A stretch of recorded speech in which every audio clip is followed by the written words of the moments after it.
మనకి ప్రస్తుతం బాగా చర్చనీయాంశంగా ఉన్న న్యూస్ ఏదైనా ఉందా అంటే అది రోహిత్ శర్మ, విరాట్ కోహ్లీ వీళ్ళిద్దరు 2027 ఓడే వరల్డ్ కప్ వరకు ఆడతారా లేదా అనేదే ఇక్కడ పెద్ద చర్చగా మారిపోయింది ఇప్పుడు.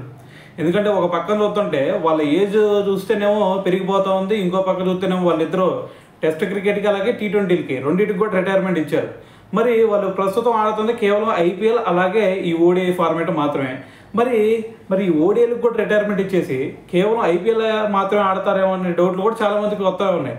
మరి మెయిన్గా చెప్పాలంటే రోహిత్ శర్మ ఫిట్నెస్ ఇష్యూస్ని. సో మరి అతను చూసుకుంటే మంచి ఫిట్గానే ఉన్నాడు, సరిపోయింది ఆ ఫిట్నెస్. ఇప్పుడు ఏదైతే ఫిట్గా ఉన్నాడో అది క్రికెట్కి అయితే సరిపోయింది. కానీ అతను మరి ఇంకొక 2027 అంటే ఇంకో 2 years ఉంది, అప్పటి వరకు ఆడతాడా లేదా అంటే దాని గురించే సందేహాలు ఉన్నాయి కాబట్టి.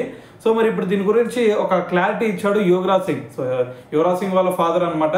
అయితే ఆయన ఏమంటున్నాడు అంటే ఇప్పుడు ఒకటే గుర్తుపెట్టుకోవాలి, రోహిత్ శర్మ ఒక క్లాసికల్ బ్యాట్స్మెన్. అయితే అతనికి ఇంకొక 5 years కూడా ఆడే ఛాన్స్ ఉంది. ఎందుకో 45 years వరకు కూడా అతనికి ఆడగల టాలెంట్ ఉంది, ఆ ఎబిలిటీ కూడా అతని దగ్గర ఉంది.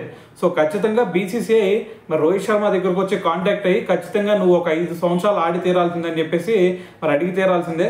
సో మరి అతను కనుక కొంచెం ఫిట్నెస్ ఇష్యూస్ ఏమీ లేకుండా మరి ఫిట్నెస్ను కూడా సరిగ్గా ఉంచుకొని ఆయన కనుక ముందుకెళ్తే ఆటోమేటిక్గా మరి ఇంకో 5 years అయితే ఖచ్చితంగా ఆడతాడు అని చెప్పేసి యువరాజ్ సింగ్ అయితే మాట్లాడటం జరిగిందనమాట. సో మరి విన్నారు కదా, మరి దీని గురించి మీరేమనుకుంటున్నారు అనేది కూడా తెలియాలి కదా. సో కింద కామెంట్ చేసేయండి.